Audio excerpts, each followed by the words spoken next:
The night the world bled around me smelled like roasted garlic, expensive cologne, and fear, though no one had realized it yet. Not until the first scream cut through the violins. I was refilling a glass of Chianti when the music died. The stem of the wine glass trembled between my fingers, the deep red liquid shivering like it knew something I didn't. Or maybe it was me who knew, because my body reacted before my mind did, that faint static in the air that always came before violence. A charge I could feel crawling under my skin, like an old, familiar lover I swore I'd left behind. La Maravilla was the kind of restaurant where power came to eat. Marble floors, golden chandeliers, linen so white it hurt the eyes, and laughter so forced you could taste the lies hiding behind every smile. The men who dined here didn't come for the pasta. They came to make deals that could buy lives or end them. And in the middle of it all sat him, Dante Moretti, the king of this city's underworld, the man everyone whispered about, but no one dared approach without trembling. That night, he looked like he always did. Dark suit, darker eyes, and that unnerving stillness of someone who never needed to raise his voice to be heard. He was seated at his usual table near the window, back to the wall. Strategic, always. 4 men flanked him, all silent, all scanning the room the way wolves watch the tree line. I'd worked here for 6 months, long enough to know the rhythm of the place, the ebb and flow of danger disguised as fine dining. But that night something in me was on edge. Maybe it was the man at table 9 who hadn't taken off his gloves. Maybe it was the way the hostess kept glancing toward the door. Or maybe it was the ghost of the girl I used to be whispering, "Get ready," in the back of my head. Then it happened. The double doors swung open, not the way they usually did, soft and slow, but hard enough to slam against the walls. 3 men walked in. No, not walked, stormed. Their coats were too heavy for the season, their eyes too sharp for guests, and in one breath, everything that had been elegant turned feral. The first gunshot shattered a wine bottle behind the bar. Screams followed, chairs toppled, and suddenly the air was filled with the metallic stench of blood and gunpowder. Someone yelled, "Get down!" and the musicians dove behind their instruments. My body didn't think. It moved. Years of suppression burned off in a single instant as muscle memory took over. I ducked behind a table, but not before I saw Dante rise. Calm, almost bored, like the devil himself had been waiting for an excuse to stand. His men drew their weapons, but the ambushers were already firing, bullets cracking through chandeliers, glass exploding into stars that rained down on the marble floor. One of Dante's guards fell, throat opened by a bullet that hadn't even had time to echo. The other men turned the restaurant into a war zone. And I broke the rule I'd been living by for 4 years, never reveal what you can do. I saw the man at my 10 o'clock lining up a shot at Dante, and before I even thought about it, I grabbed the steak knife from the table beside me, flipped it in my hand, and threw. The blade spun once, twice, and buried itself cleanly into the attacker's wrist. The gun fell, the man screamed, and for one heartbeat Dante's eyes snapped to mine across the chaos. They were black and unblinking, like he was staring through me and into the truth I'd been hiding. But the fight wasn't over. Another man was already raising his weapon. I slid across the floor, grabbed the fallen gun, and fired without hesitation. The shot was perfect. Center chest, quick and final. My ears rang, but my hands didn't shake. They never did. The silence that followed was the strangest kind. Half terror, half disbelief. Smoke curled lazily toward the ceiling, and broken glass glittered around Dante's shoes like diamonds. He lowered his gun, gaze fixed on me. The waitress who had just killed a man like it was muscle memory. When it was over, I stood among the wreckage of what used to be fine dining, surrounded by spilled wine that looked too much like blood. My apron was stained, my breath shallow, and everyone in the room stared at me as if I'd just changed gravity itself. Dante Moretti approached slowly, each step deliberate, controlled. The kind of walk that said I own everything I move toward. He stopped just close enough that I could smell the smoke on his jacket, the faint trace of whiskey and gun oil, the scent of power that was equal parts intoxicating and terrifying. "What's your name?" he asked. His voice was deep, quiet, more dangerous than a shout could ever be. "Elena," I said, though my throat felt raw. "Elena," he repeated, tasting it like a test. "You don't throw knives like a waitress." I wanted to lie, to shrug, to pretend it was luck. But those eyes, God, those eyes didn't let me. They were assessing, dissecting, memorizing. "I used to bartend in rough places," I managed. It wasn't even close to the truth. He tilted his head slightly, almost smiling. "Rough places don't teach precision like that." Behind him, his men were dragging the dead toward the back, covering blood with tablecloths, turning carnage back into business as usual. But Dante didn't look away from me, not once. He reached into his coat pocket, pulled out a lighter, flicked it open, and lit the cigarette between his lips with steady hands.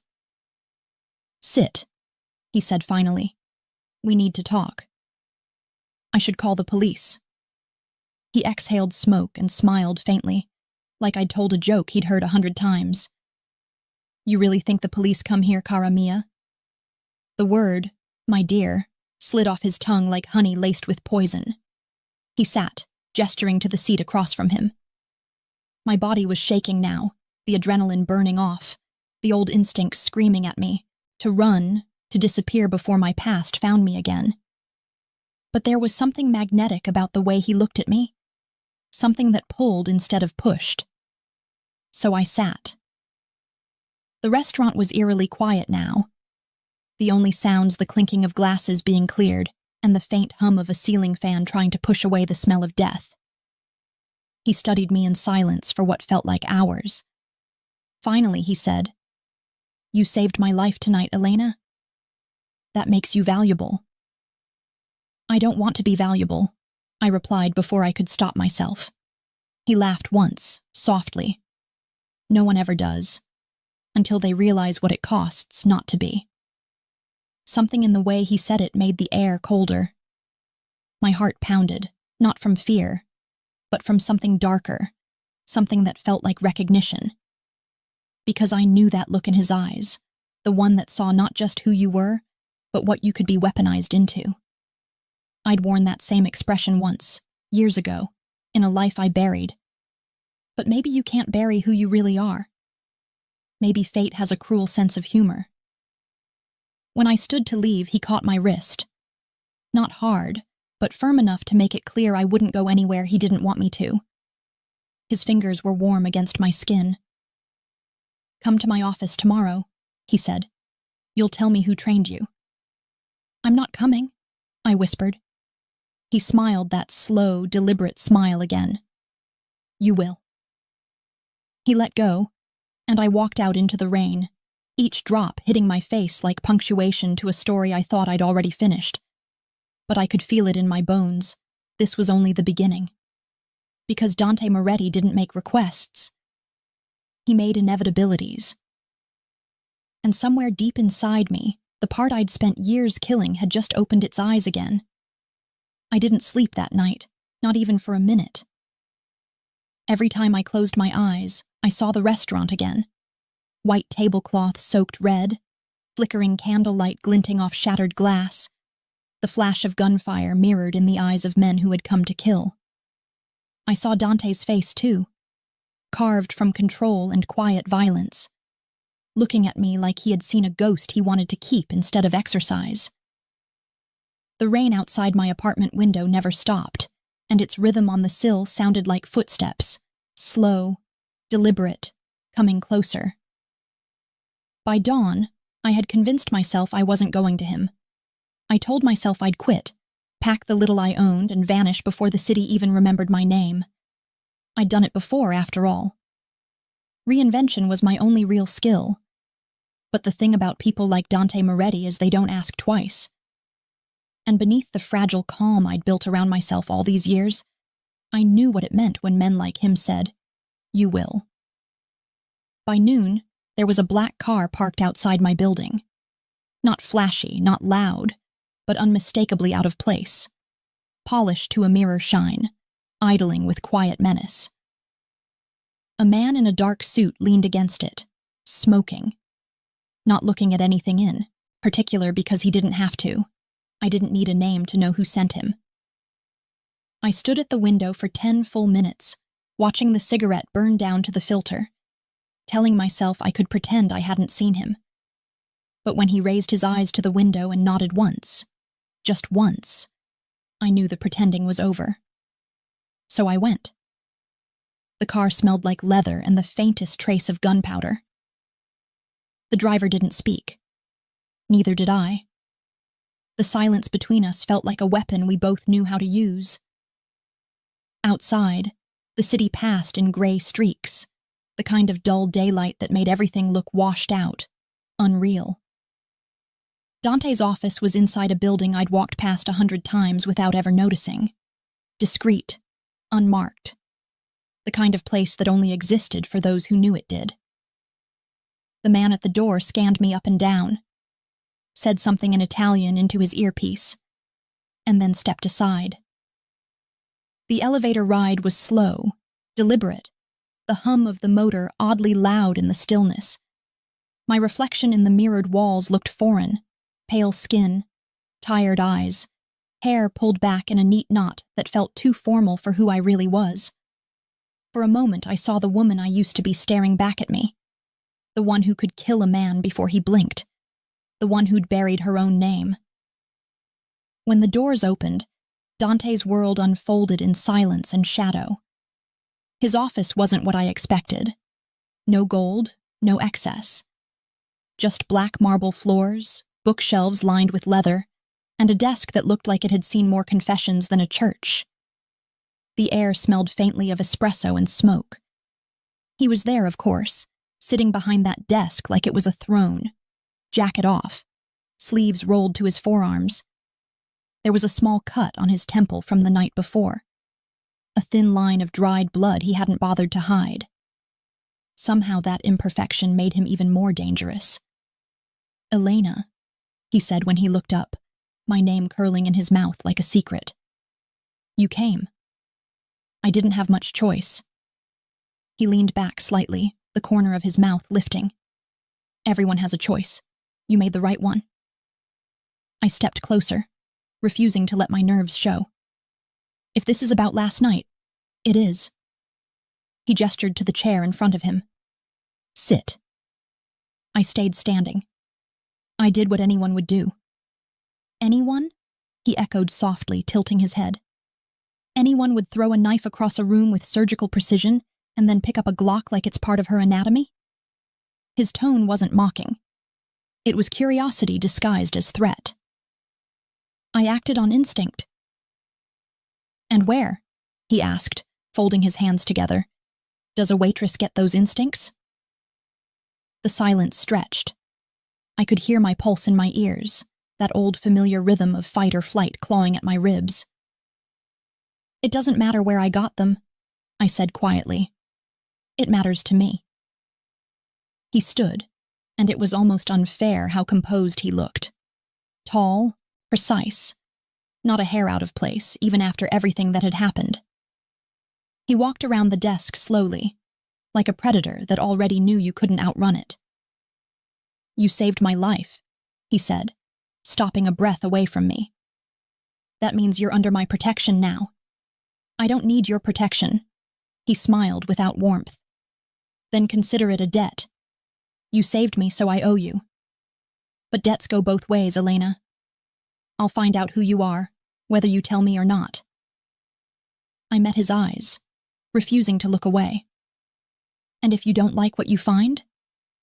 His gaze softened in a way that made my stomach tighten. "Then I'll decide what to do with you." He said it like he was promising something, not threatening it. And that was somehow worse.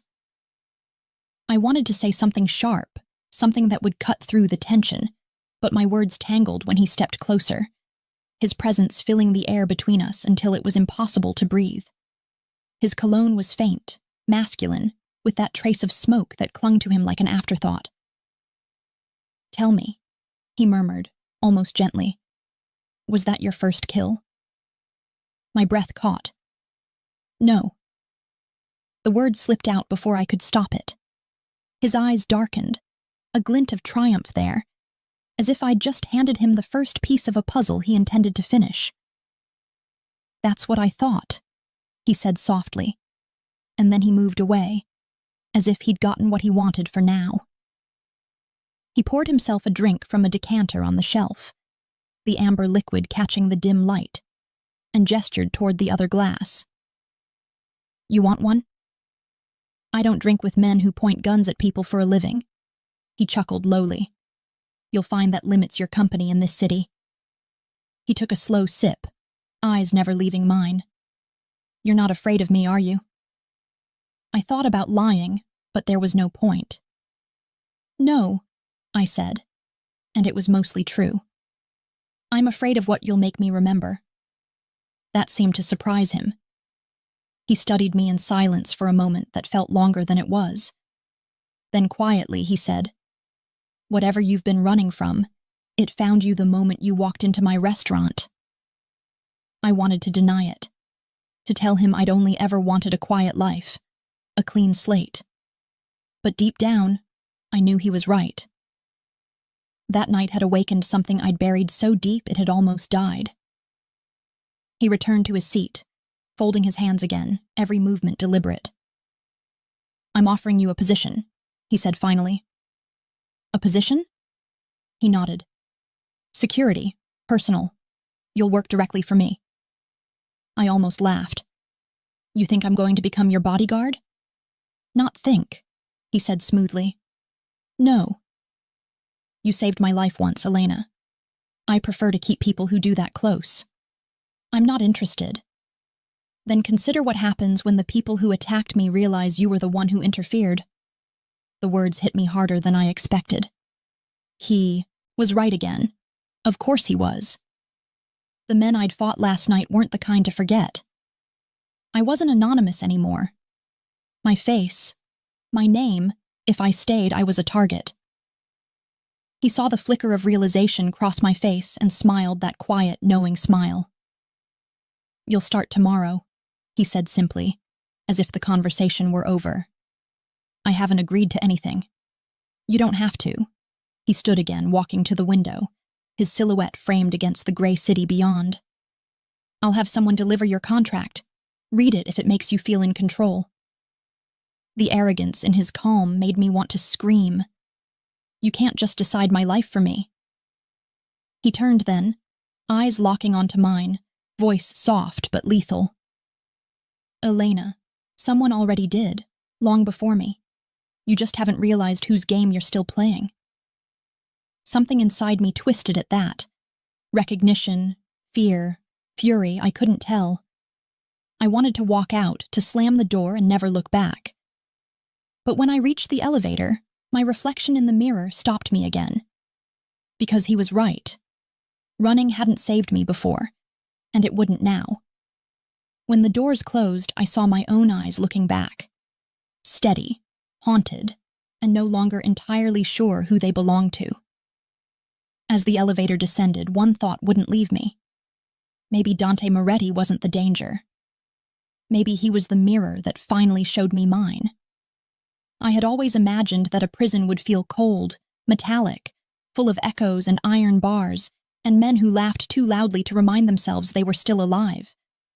But Dante Moretti's mansion was not a prison like that. It was warm, immaculate, perfumed with cedar and money. Its every hallway lined with art that probably cost more than everything I'd ever owned put together. And yet as I stood in its marble foyer, surrounded by silent men in tailored suits, I had never felt so trapped in my life. They called it a house, but it wasn't one. It was a fortress disguised as luxury. Massive black gates loomed at the entrance, guarded by men with earpieces and hands always hovering near their weapons. And beyond those gates sprawled an estate that felt like it existed outside time. Stone fountains murmuring softly under the weight of old secrets. Trimmed hedges so precise they might have been measured with rulers. and the faint scent of roses drifting through the heavy air, like the last remnant of innocence that had long since been buried here. A woman in a gray dress greeted me when I arrived, her expression polite but empty, the kind of face that said she'd learned not to ask questions if she wanted to keep breathing.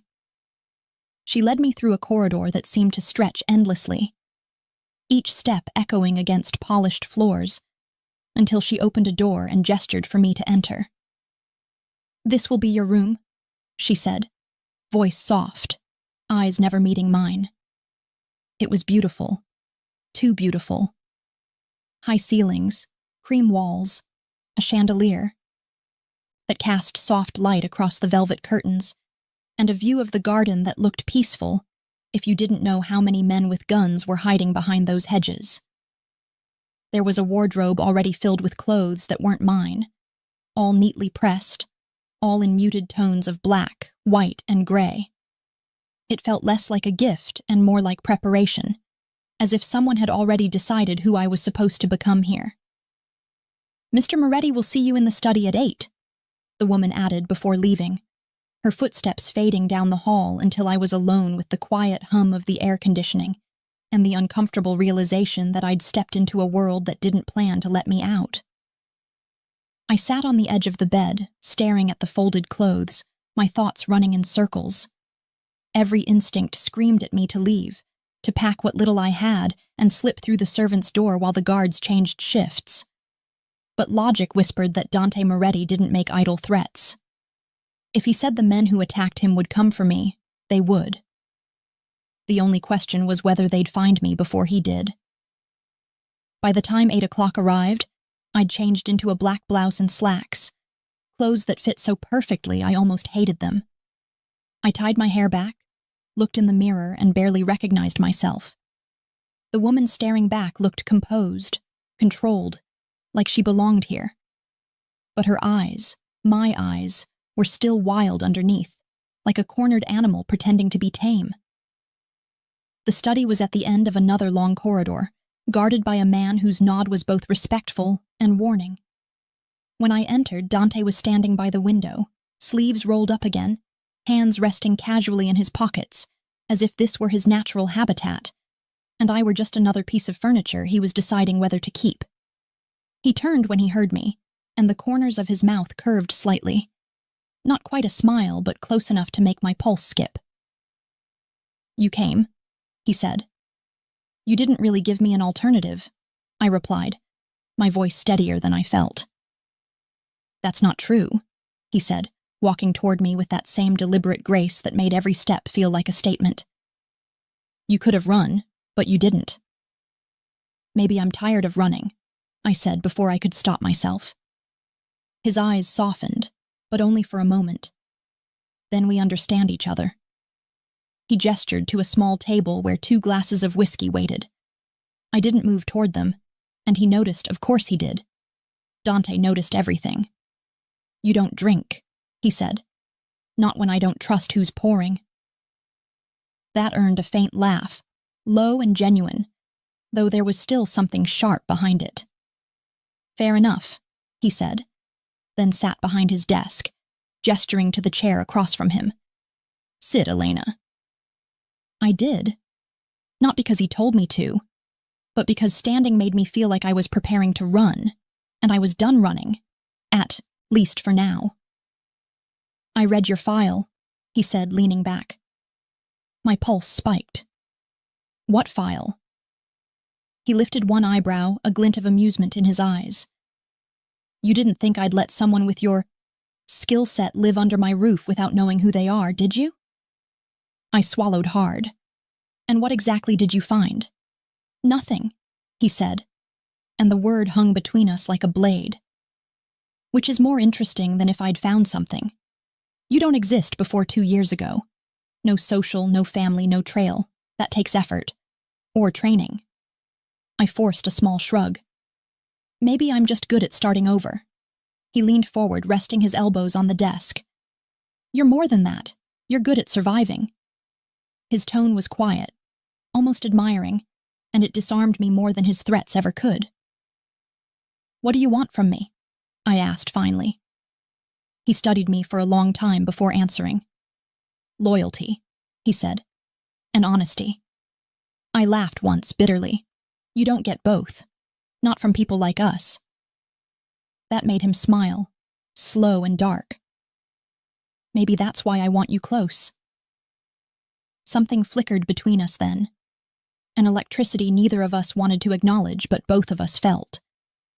It was the kind of tension that lived in the air like smoke. Inevitable. Suffocating. Dangerous. He stood, walked around the desk, and stopped beside me. His presence was too much. Too near, the scent of him rich and unyielding. You'll train with my men in the mornings, he said quietly, as if nothing had changed. You'll shadow me at meetings until I decide you're ready to handle things alone. If anyone asks, you're part of my security detail. And when you decide you can't trust me, he smiled again, but it didn't reach his eyes. Then I'll decide what to do with you. I looked up at him, at the face that the city feared and women whispered about, and for a heartbeat I wondered what kind of man hid behind those walls he'd built so perfectly. You talk like you own everything you touch. He bent closer, voice low, smooth as sin. Only the things worth keeping. My breath caught before I could stop it, and the faintest flicker of satisfaction passed through his gaze before he turned and walked away, leaving me to wonder if I had just stepped into a deal I couldn't escape. That night, as I lay in the too-soft bed staring at the ceiling, the silence of the mansion pressed down like a weight. Somewhere below, music played faintly, laughter from another world. His world, one I was now tangled in. I told myself I'd find a way out, that this was temporary, that I'd stay until the danger passed. But deep down, I already knew the truth. People don't leave Dante Moretti's world. They either become part of it or disappear beneath it. If I had known how heavy silk could feel, I might have refused to wear it. But refusing Dante Moretti was like trying to refuse the tide. It always came for you eventually, and when it did, it pulled you under until you couldn't tell if you were drowning or dreaming. The gown arrived that morning in a black box the size of a coffin, laid out on a bed of tissue paper that rustled like whispers when I touched it. Midnight blue satin, sleeveless, the fabric sliding like water through my fingers. There was a note tucked inside, one line in his precise handwriting. Wear this tonight, and try not to kill anyone unless you have to. I told myself I wouldn't go, that I wasn't his decoration, that I wouldn't play the part of some arm candy prop meant to charm his associates while pretending not to notice the blood beneath their fingernails. But when 8 o'clock came, I found myself in front of the mirror, fastening the silver clasp of the dress, feeling its weight settle around me like armor disguised as elegance. The driver took me to the mansion's ballroom, a place I hadn't seen before, and when the doors opened, the noise hit me like a physical thing. Laughter, crystal clinking. The low hum of a dozen conversations that all meant something darker than they sounded. The room glowed under chandeliers the color of moonlight, filled with men in black suits and women in gowns that shimmered like spilled champagne. It looked like a scene from another life, one I had once belonged to before I'd burned it down and run. Dante found me almost immediately, emerging from a crowd of admirers with that easy, lethal grace that made space wherever he walked. He was dressed in black, of course. No tie, the top buttons of his shirt undone just enough to make Sin look sophisticated. When he saw me, something flickered in his eyes. Approval, hunger, possession, maybe all three. You clean up well, he said softly, offering his hand. I'm not here to be seen, I murmured. He leaned close enough for his breath to brush my ear. You're here because every man in this room wants to know who you are, and I'd rather they know you belong to me than wonder if they can take you. My pulse tripped. I don't belong to anyone. Not yet. He smiled then, the kind of smile that could dismantle a person one heartbeat at a time, and led me toward the center of the room where the music swelled. We danced, if you could call it that. It wasn't really dancing. It was something closer to a negotiation, a slow, circling exchange of power where the space between us became the battleground. His hand rested against my lower back, firm, possessive, guiding me through the movements with precision that felt rehearsed, though I knew he didn't rehearse anything. His other hand held mine, fingers warm, the faintest pressure there like a reminder that control was something he granted, not shared. "You're trembling," he murmured. "I'm thinking," I said. "About running? About whether I'd make it past the gate." His mouth curved. "You wouldn't." The music shifted, slower now, darker. The chandelier light shimmered off the crystal glasses, and when I turned my head, I caught sight of faces I recognized from whispers. Men who ran guns, laundered fortunes, buried bodies.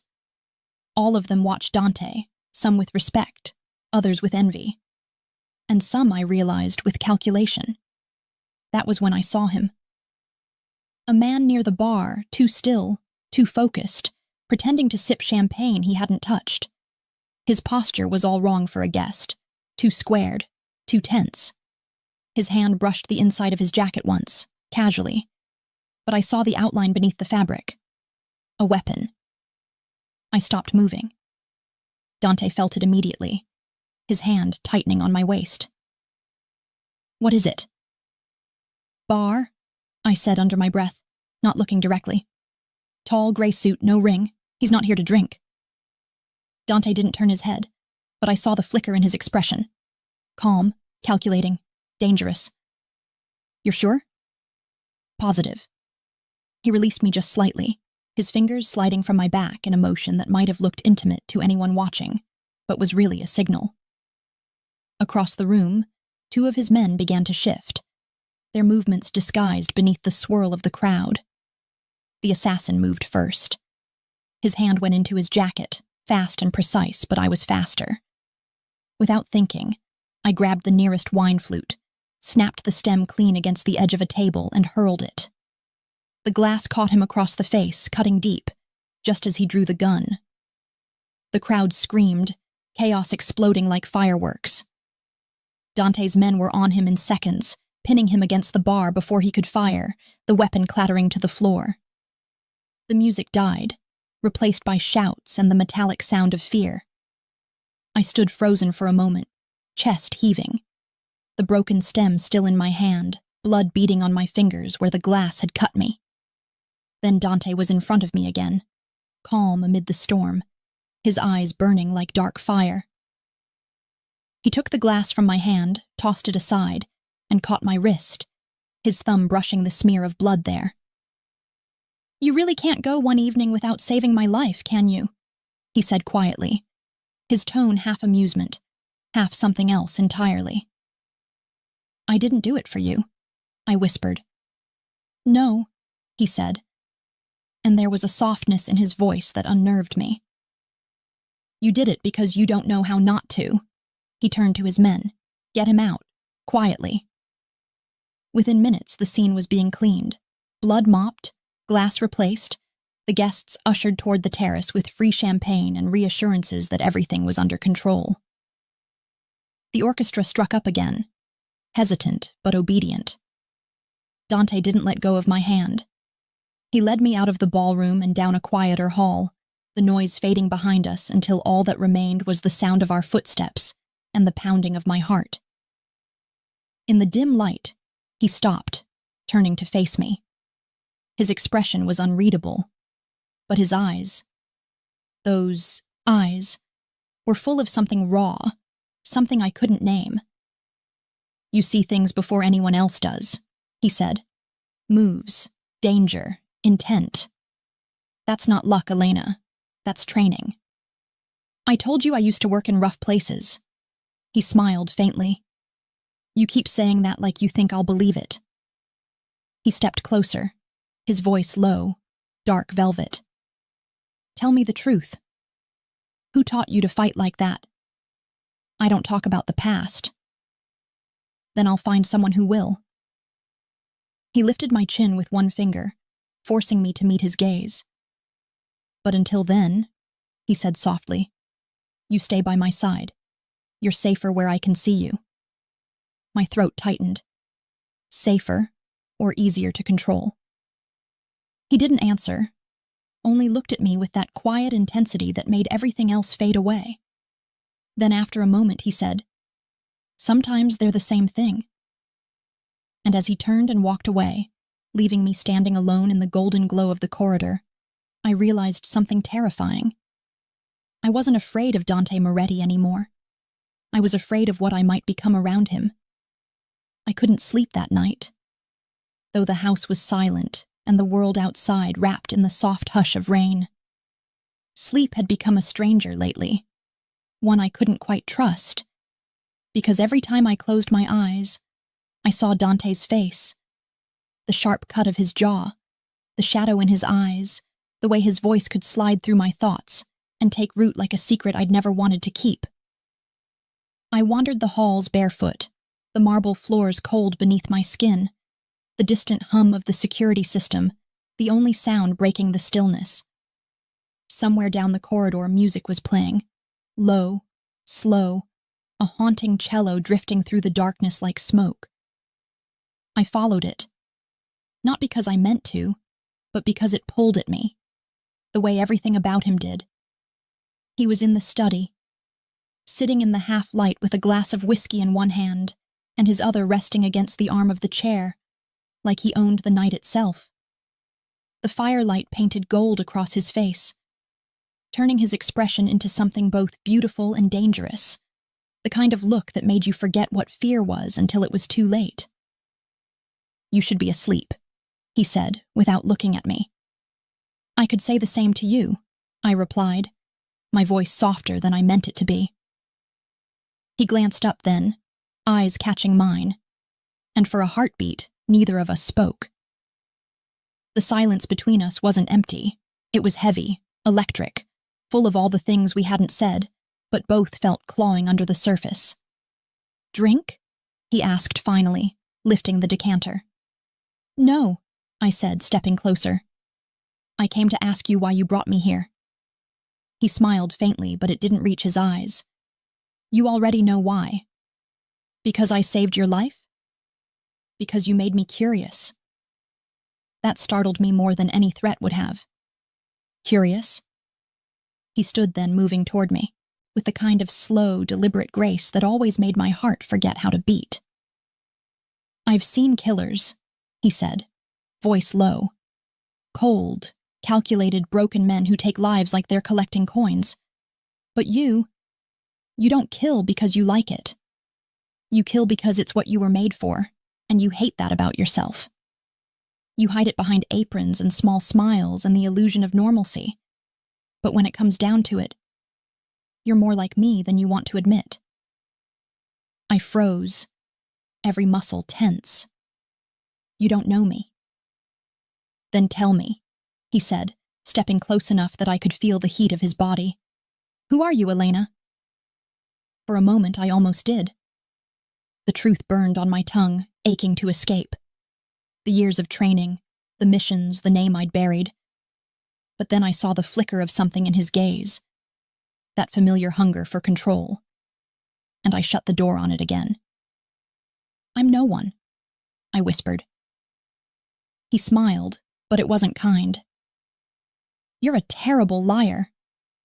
He reached out then, slow enough for me to stop him if I wanted to, but I didn't.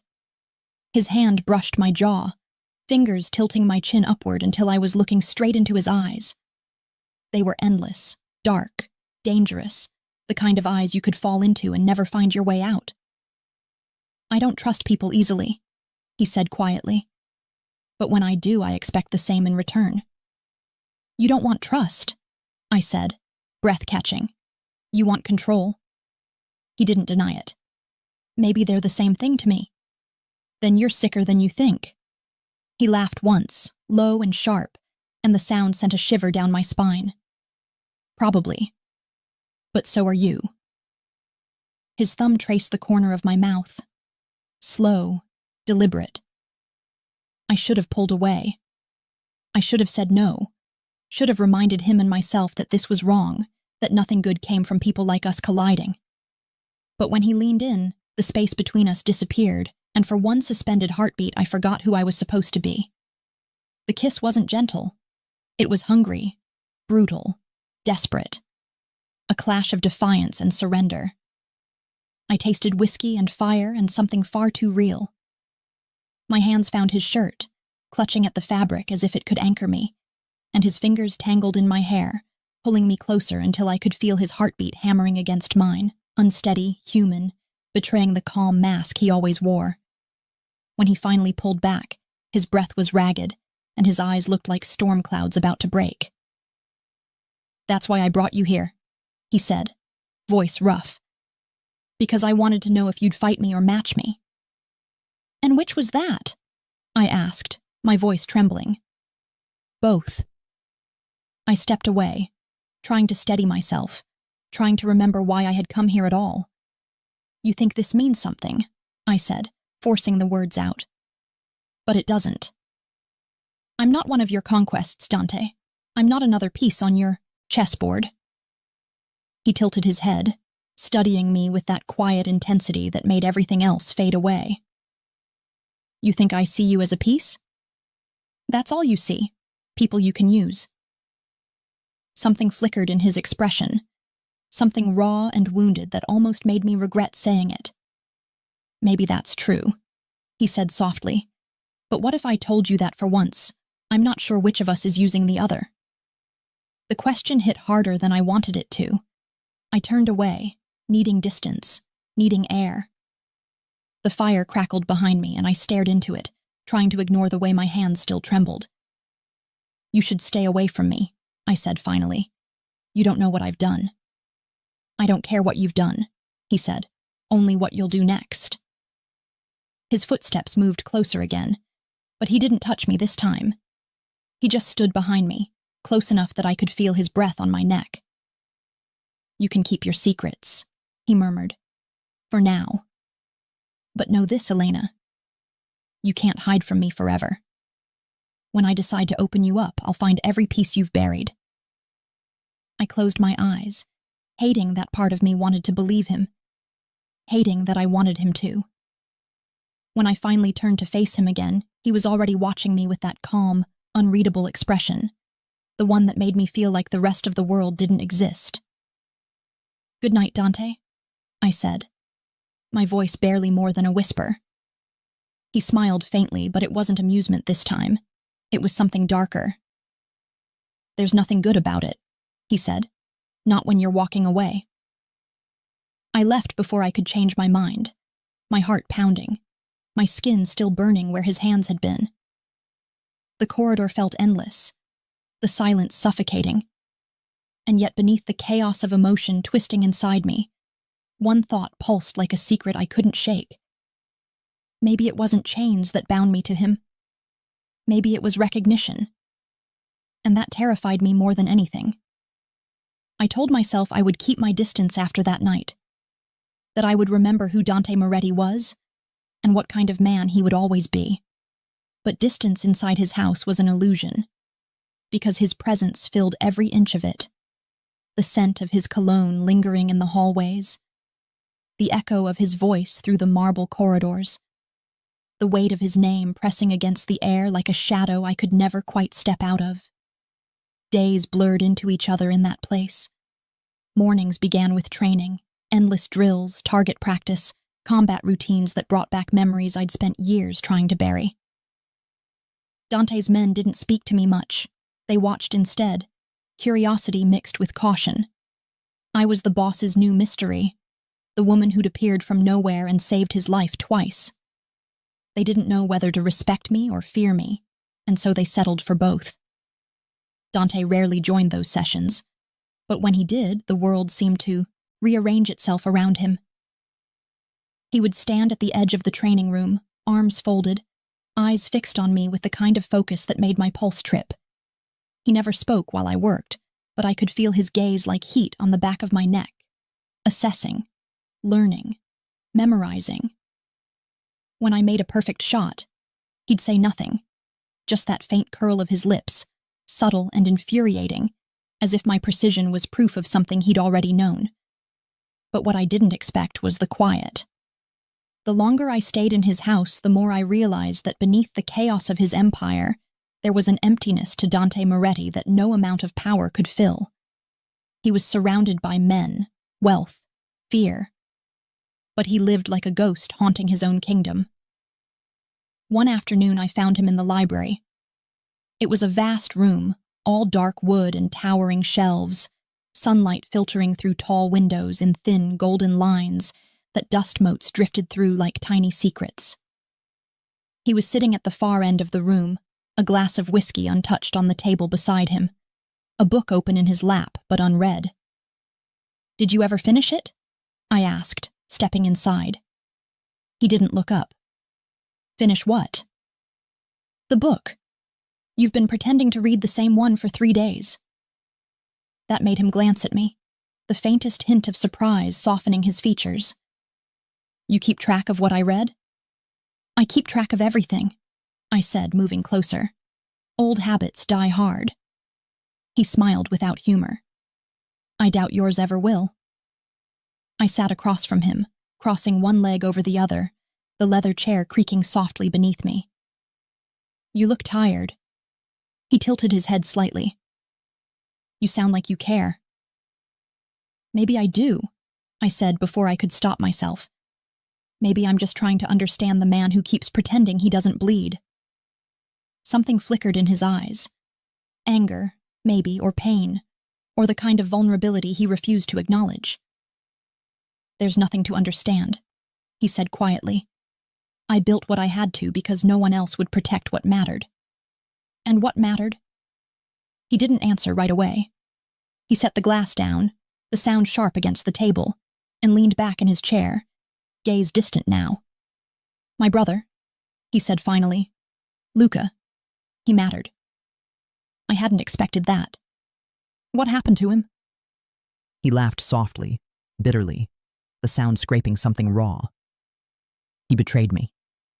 Sold information to one of our rivals. I found out too late. Lost men, territory, money. But the worst part wasn't the loss. It was realizing he didn't even do it for power. He did it for revenge." "For what?" "For being born second," he said, voice low, eyes dark. "For always standing in my shadow. He wanted to prove he could be more than the spare heir. So he tried to destroy me, and when I gave him a chance to explain, he drew a gun instead." My breath caught. "You killed him?" He didn't look at me when he said, "I buried him myself." The quiet that followed felt endless. The fire crackled softly in the hearth, the sound of something burning down to its last embers. For the first time, I saw not the monster the city feared, but the man left standing in the ruins of everything he'd ever loved. "You think that makes me a monster?" he said finally. "I think it makes you human," I said softly. He looked up sharply, as if he hadn't expected mercy. "And what about you, Elena? What turned you into what you are?" I hesitated, the words pressing against my throat like broken glass. "The same thing," I said. "Loss. Except mine didn't come with a choice." He leaned forward, eyes narrowing. "Who did you lose?" "My sister." The words came out brittle, barely audible. "She was killed.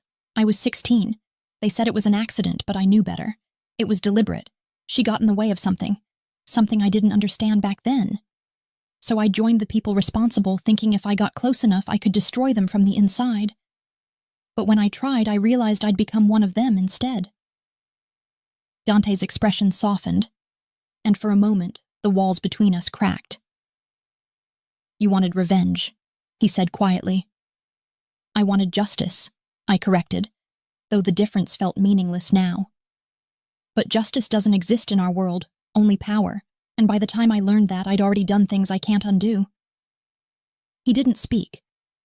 He just looked at me. And in that silence, I felt something shift between us. Something dangerous. Something almost sacred. It wasn't pity. It was understanding. recognition. Two broken creatures staring at the reflection of themselves in someone else's scars. "You know what the cruelest part is?" I said. "You start to forget who you were before the blood. The face in the mirror stops looking like yours. It's just someone else wearing your skin." He stood then, moving closer, until he was right in front of me, his shadow cutting across the light. "You can't erase it," he said, "but you can choose what comes next." "And what comes next?" His voice dropped, rough and certain. "Loyalty, survival, me." I should have pushed him away. I should have reminded him that we were nothing alike, that his empire was built on the very kind of rot I'd once sworn to destroy. But when his hand brushed my cheek, I didn't move. His touch was warm, steady, and for a heartbeat, I let myself believe it wasn't poison. "You think you can fix me?" I whispered. He smiled faintly, shaking his head. "No, Kara. I think you already know I'm the one who's broken." I stepped back before the moment could swallow me whole. "Be careful, Dante. When two broken things collide, they don't fix each other. They shatter twice as fast." He watched me go, silent, unreadable. And I knew as I walked out that I'd just stepped past the line I could never uncross. Because I no longer wanted to escape him. I wanted to understand him. And that was the most dangerous thing of all. It began with silence, the kind that's too complete, too heavy, the kind that makes the hair on your arms rise because your body knows something your mind hasn't yet understood. I was walking down the corridor toward my room after another sleepless night when I noticed it.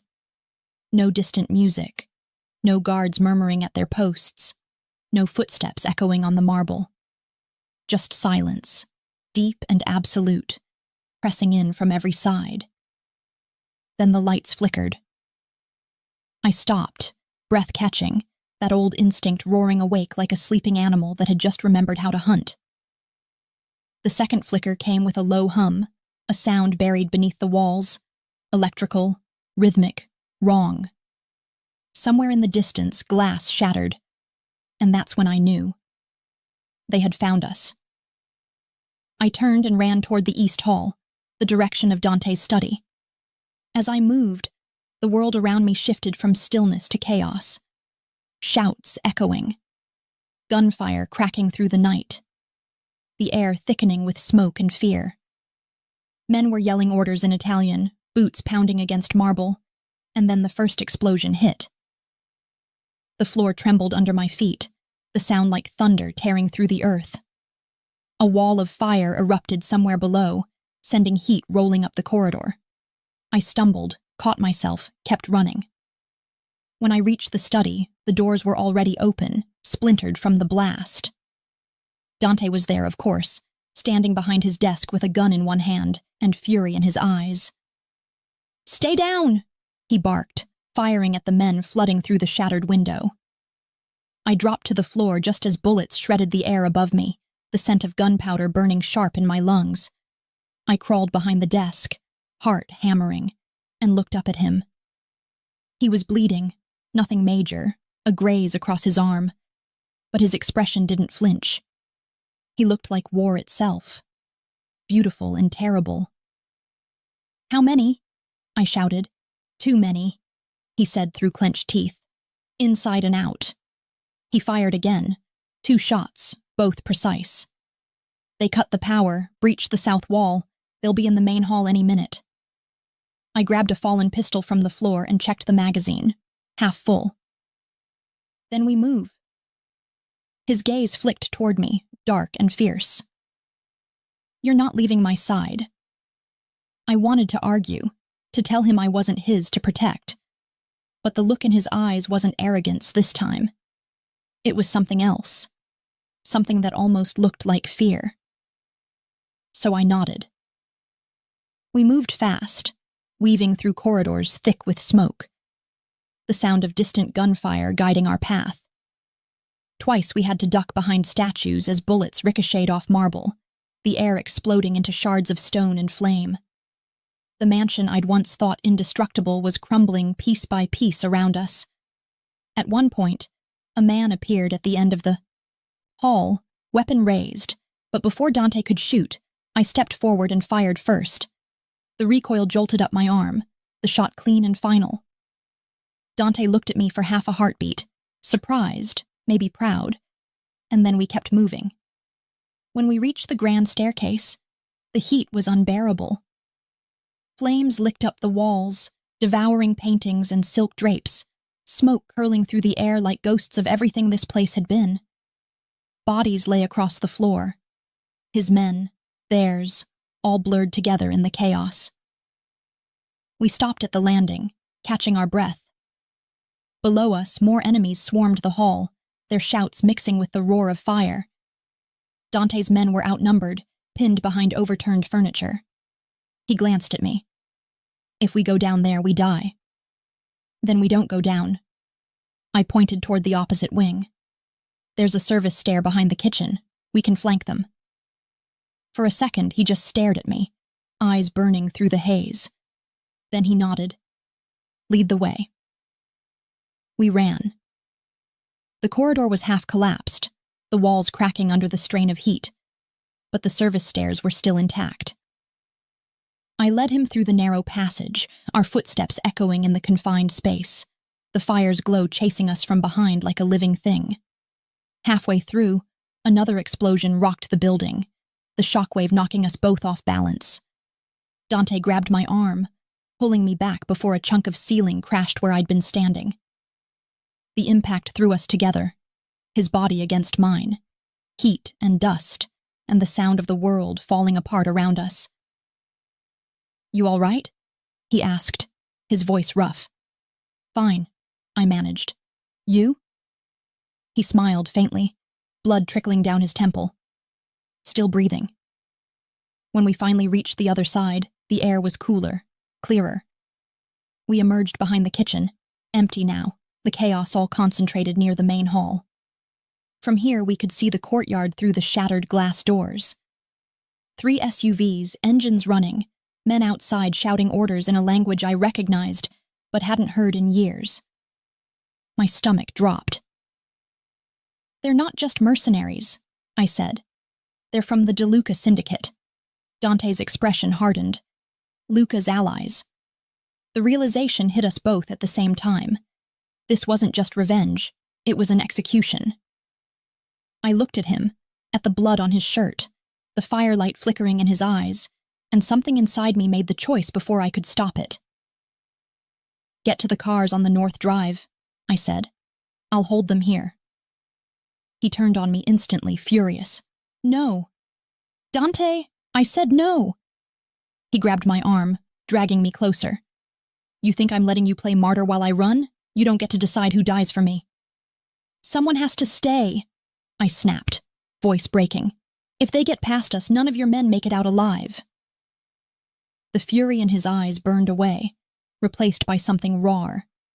He let go of my arm, his hand lingering against my wrist. You're not dying for me, he said quietly. Not you. For a second, the world narrowed to just that moment. The fire, the smoke, his hand against mine, the weight of everything unspoken pressing between us. And then, from the hall behind us, the sound of footsteps, many, fast, coming closer. Dante raised his gun. Then we end this together. They came through the doorway in a wave of noise and fire, and we met them head-on. I moved without thinking, every motion a blur of instinct and precision. I fired, ducked, rolled, reloaded, my mind silent and sharp. Dante fought beside me, brutal and efficient, the two of us moving as if we'd trained together for years. When the last man fell, the smoke was thick enough to choke on. I was shaking, blood in my hair, ash on my skin. Dante stood beside me, chest heaving, eyes wild with exhaustion and relief. The fire was closing in now, the mansion collapsing piece by piece. We have to go, I said. He nodded, grabbing my hand as we ran toward the back door, the heat licking at our heels. We burst out into the night air, coughing, gasping, the sound of sirens in the distance. Behind us, the mansion burned, a roaring inferno swallowing the world we'd both built our lives in.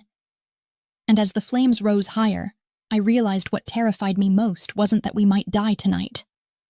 It was that if we lived, if we survived this, I wasn't sure I'd ever want to leave him again.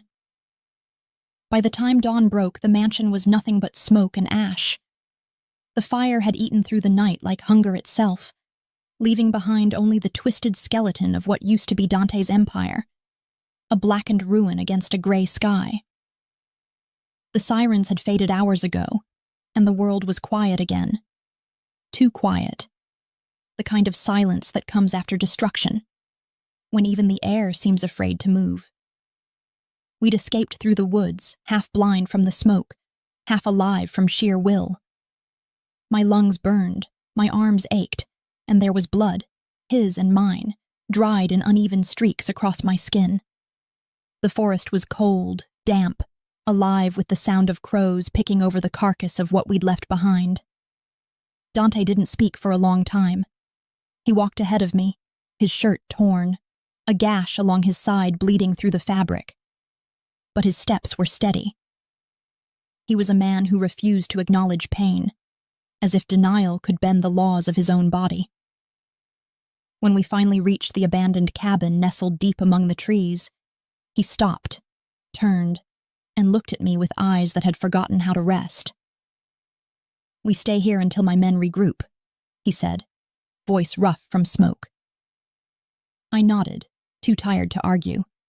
The cabin was small, one room, one bed, one window that barely held its glass. But it was shelter, and for now, that was enough. While he checked the perimeter, I found the first aid kit beneath a half-collapsed cabinet and waited. When he came back inside, he shut the door, leaning against it for a moment as though holding the whole world back. I could see the tremor in his hand, the sweat clinging to his temple, the blood soaking through his side. "You need stitches," I said. "I've had worse." "Not from me." He gave a faint, exhausted smirk, but when he tried to remove his jacket, the movement made him wince. I crossed the space between us before he could protest and pressed my hand against his wound. "Sit down," I said. "Now." He obeyed, but not because I asked him to, because he was too tired to argue. I tore open the kit, cleaned the wound, threaded the needle with trembling fingers. My hands were steady enough to close his skin, but inside I was shaking. The intimacy of it was unbearable. The warmth of his breath near my face, the faint tremor in his chest, the way his eyes stayed fixed on me like I was the only thing anchoring him to this side of life. "Why didn't you run?" he asked quietly, breaking the silence. "When the fire started, you could have left me." I didn't look at him. "Because I've buried enough people." His gaze burned into me. "You're not like them," he said. "You don't kill for power. You kill to survive." "And you?" I asked. He was silent for a long time. "I used to tell myself it was survival too," he said finally, but somewhere along the line I stopped knowing the difference. When the stitches were done, I wrapped the bandage around his torso. He caught my wrist as I tied it off, his grip gentle but firm. "You saved me again," he said, his voice rough, almost hoarse. "Do you make a habit of rescuing the damned?" "Only the ones who don't realize they are." He laughed softly, but there was no amusement in it. "Then you're wasting your time." "Maybe," I said. "But maybe I see something in you worth saving." His hand tightened on mine, and for a moment I thought he'd pull me closer. But instead, he let go and leaned back against the chair, eyes closing briefly. "You shouldn't," he murmured. "I destroy everything I touch." "So do I," I said. "Maybe that's why we understand each other." The silence that followed wasn't empty. It was heavy, pulsing with something neither of us could name. The fire in the hearth crackled weakly, its light flickering across the walls, painting him in shades of gold and shadow. He looked older in that light, not in years but in weight, as though the past itself had settled on his shoulders. Finally, he opened his eyes. "Tell me," he said quietly. "Who were you before all this?" I hesitated. The truth had always been a weapon, and I'd learned long ago to never hand it to anyone. But after everything, the blood, the fire, the way he'd looked at me when he thought we might die together, I was too tired to keep lying. "My name isn't Elena Rossi," I said. At least it didn't used to be. My real name was Elena Darko. Recognition flickered in his expression. "The Darko program," he said slowly. "The assassins they trained in the north." "Yes." He leaned forward. "You were one of them." "I was their experiment," I said. "They took orphans, trained them to kill, to disappear, to obey without question. When my sister died, I thought joining them would give me answers. But all it did was teach me how to forget her." His jaw tightened. "And you left." "I ran," I corrected. "The only thing I ever learned well." He was quiet for a moment, studying me like he was trying to reconcile the woman in front of him with the ghost of the girl I used to be. "And that night at the restaurant," he said. "That wasn't an accident, was it?" I looked away. "No." He stood too suddenly, pain flickering across his face, but overshadowed by something sharper. Betrayal. Realization. "You were sent there," he said. "Yes," I whispered. "To kill you." The words hung in the air like smoke. For a long time he didn't move. Then slowly he walked toward the window, staring out into the endless gray of the forest. "And yet you didn't." "I couldn't." "Because of pity?" "No." My voice cracked. "Because the more I watched you, the more I saw someone who'd already lost everything. Killing you wouldn't have been justice. It would have been mercy." He turned then, his eyes dark and unreadable. "And now?" "Now I don't know what's right anymore." He took a step closer, his expression hardening. "You should have told me. You would have killed me." He didn't deny it. "Maybe I still should." I met his gaze, my pulse racing. "Then do it." The challenge hung between us, alive and trembling. He stepped forward until we were inches apart, his hand lifting, fingers brushing against the side of my throat. For a heartbeat, I thought he'd tighten them. Instead, he let them rest there, his touch searing and fragile at once. "You think I can?" he whispered. "I think you already have," I said. "You just don't want to admit what it means." His hand fell away, and for a moment he looked lost, truly lost. Then he said, "We'll leave at nightfall. There's still a chance to take back what's mine." "And if we don't make it?" He smiled, faint and broken. "Then maybe we'll finally stop running from the ghosts we created." Outside, the wind howled through the trees, carrying with it the promise of war. And as I watched him turn away, I realized that whatever happened next, I wasn't just fighting for survival anymore. I was fighting for him. And maybe, for the first time, for myself too. By the time the sun set, the world had changed. The sky bled red over the forest, turning the air into something that tasted like smoke and endings. Dante stood by the broken window of the cabin, loading his gun with quiet precision, his movements calm, deliberate, the way a man moves when he's already accepted his death. I sat across from him, the map of the DeLuca compound spread out on the table between us, the ink smudged, the edges burned. The plan was simple, suicidal, perfect. We'd strike at midnight. "They'll be expecting me," he said, sliding another magazine into his jacket. "They'll be expecting both of us," I corrected. He looked up, and for the first time since I'd told him the truth, I saw something like doubt flicker in his eyes. "You don't have to do this." I smiled faintly. "Neither do you." He stared at me for a long moment, and then softly he said, "You could still walk away. Start over again. I wouldn't stop you." I shook my head. There's no such thing as starting over. There's only surviving what's left. The silence that followed was the kind that said everything. Words couldn't. We both knew what this meant. There was no going back. Whatever waited for us at the DeLuca compound, victory or death, would end something in both of us. When the hour came, we left the cabin and drove through the forest in one of Dante's backup cars, headlights off. The road nothing more than a dark ribbon cutting through the trees.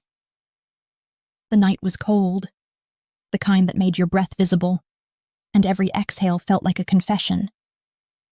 The compound appeared on the horizon like a scar carved into the landscape.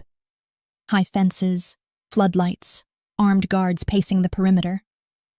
It was smaller than I remembered from my days with them, but that didn't make it less dangerous. Every inch of that place reeked of blood and obedience. We parked a mile away and went the rest of the way on foot, the forest swallowing our footsteps. My body moved with the rhythm I'd buried years ago, muscle memory pulling me back into the version of myself I thought I'd killed. Dante followed silently, his presence steady behind me, a shadow bound to mine. When we reached the outer fence, I cut through the wires with practiced ease, the metal snapping softly under the blade. We slipped inside, staying low, invisible. The guards moved in predictable rotations, just like I remembered, efficient, disciplined, deadly. "Third door on the right," I whispered. "That's where they keep their intel." Dante nodded, and together we slipped through the corridor, silent as ghosts. The compound was colder than I remembered, the walls sterile, the smell of disinfectant masking the stench of rot underneath. Every corner we turned was another memory I'd tried to erase, faces of people I'd trained with, laughter that had turned to screams. We reached the control room without incident. I hacked into the main terminal, fingers flying across the keys. "Give me 2 minutes," I murmured.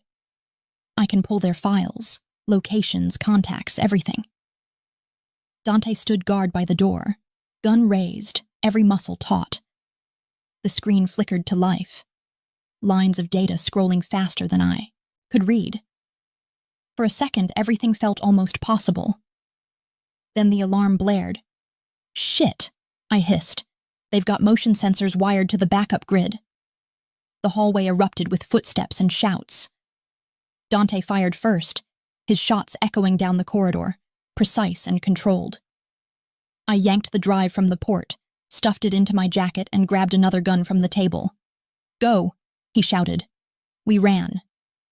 The compound was alive with chaos now, guards pouring from every direction, red lights flashing, sirens screaming through the night. Bullets ripped through the air, sparks flying off metal as we ducked behind cover. I returned fire, each shot clean and final, the old rhythm returning too easily, too naturally. We reached the courtyard when the explosion hit. A flash of orange tore through the east wing, throwing us both to the ground. My ears rang, my body numb. I blinked through the dust and saw Dante struggling to his feet, blood running down his temple. "Keep moving," he yelled. I pushed myself up, my lungs screaming, my hands shaking. We ran again toward the outer gate, but before we reached it, a voice stopped us cold. "Well, isn't this poetic?" it said. I froze. I knew that voice. From the shadows stepped a man I hadn't seen in years, Marco DeLuca, the one who'd trained me, the one who'd made me into what I was. His hair was streaked with gray now, but his smile was exactly the same, sharp, cruel, the smile of a man who thought he'd built gods. "Elena," he said, drawing out my name like an old song. "My best creation. I wondered when you'd come home." Dante raised his gun instantly, but Marco just laughed. "You really think I'd let you walk in here without insurance?" The sound of boots behind us. We turned. Half a dozen of his men stood there, guns drawn, trapped. "Drop it," Marco said. Dante didn't move. "You should have stayed buried, old man." Marco's smile widened. "And you should have killed her when you had the chance." He turned to me. Tell me, my little prodigy, did he ever ask what happened to his brother? I went still. What are you talking about? Marco's eyes glittered. You didn't tell her, did you, Dante? Didn't tell her who gave me the intel that got Luca killed? Dante's face went pale, the gun in his hand lowering just slightly. You're lying. Am I? Marco said softly. Or did you think I wouldn't recognize the girl who carried the message? The one who delivered the location that led me straight to your brother's men? The world tilted. My breath caught. No, I whispered. No, that's not possible. Dante looked at me, eyes dark and disbelieving, and for the first time I saw something break in them.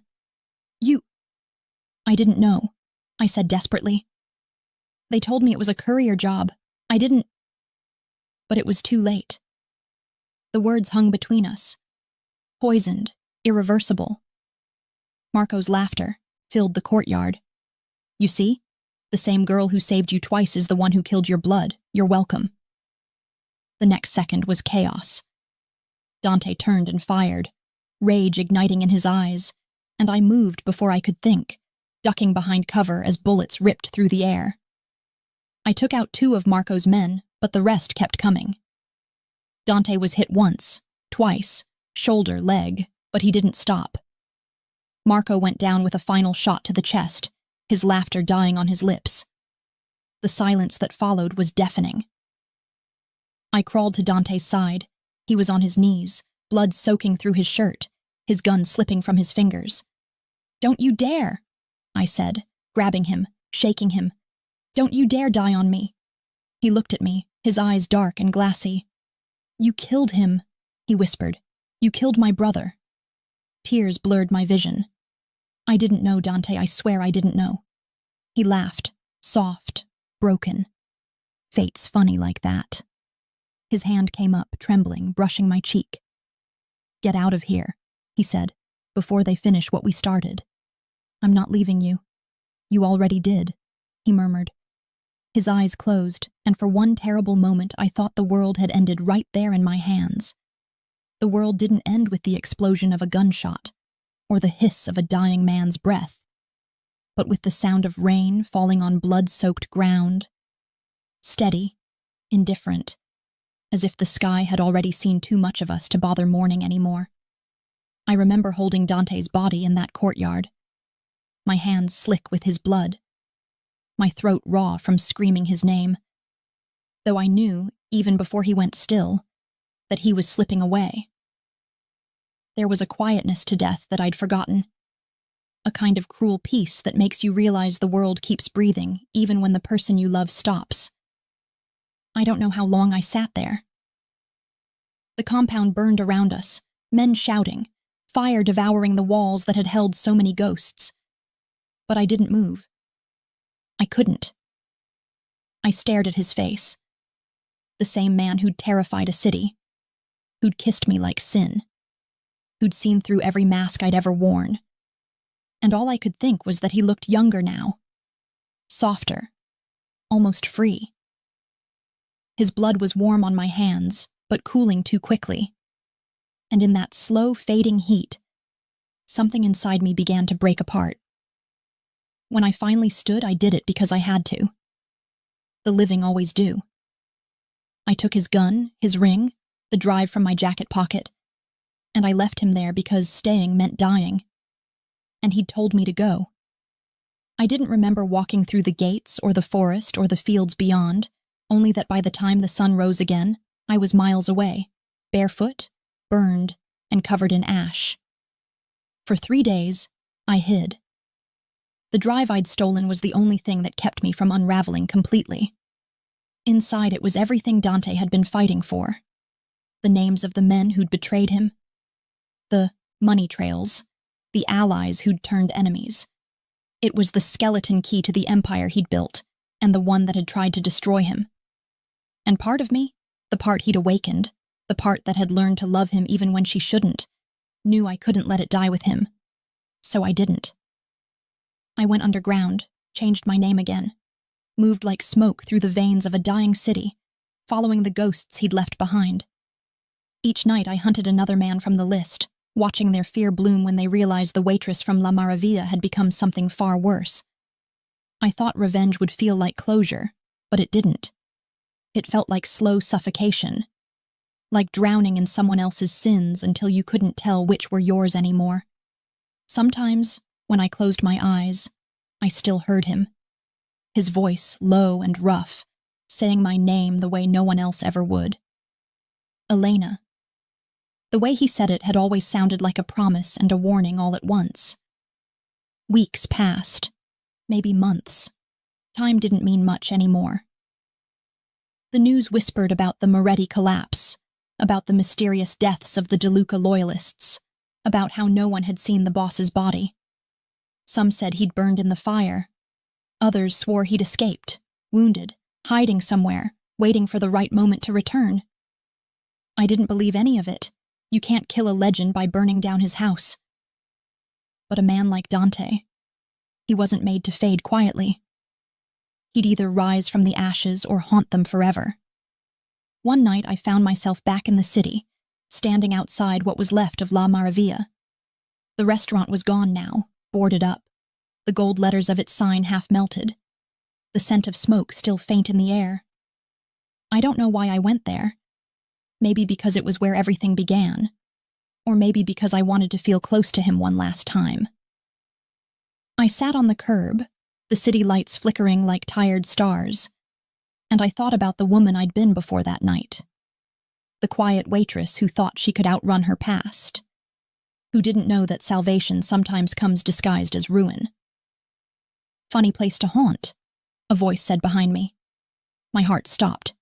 It couldn't be. I turned, slowly, afraid that if I moved too fast, he'd disappear like smoke. But he was there. Dante. He stood in the alley's mouth, coat dark with rain, hair longer now, a faint scar tracing his jaw where a bullet had kissed him, but failed to claim him. His eyes met mine, and in them was everything I'd ever known. Anger, exhaustion, hunger, and that quiet, dangerous tenderness that had always undone me. "You're supposed to be dead," I whispered. He smiled faintly. "You sound disappointed. I buried you." "You should have known better than that." I stood, my legs trembling, my voice breaking. "You saw the blood." "Not all of it was mine," he said. "Your bullet to Marco's chest saved me. Barely. My men found me after. You left. I told them to keep it quiet. To let the world think I'd burned with the rest." "Why?" I demanded.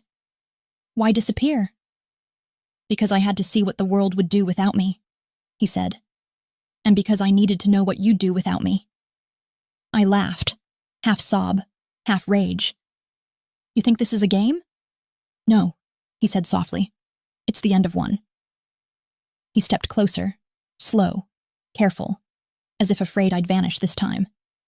"You hunted them, didn't you?" "I finished what you started." He nodded once, eyes dark and unreadable. "Then it's done." I shook my head. "No, Dante, nothing's ever done with us."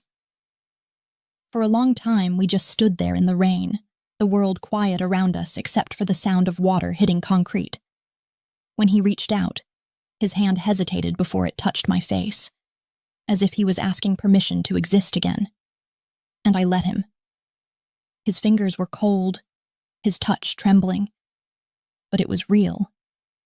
And for the first time in months, so was I. "You should hate me," I said. "Maybe I do," he whispered, "but it doesn't change what I want." "And what's that?" He leaned closer, voice low, almost breaking. "You. The woman who should have killed me and didn't. The one who looked at the devil and saw something worth saving."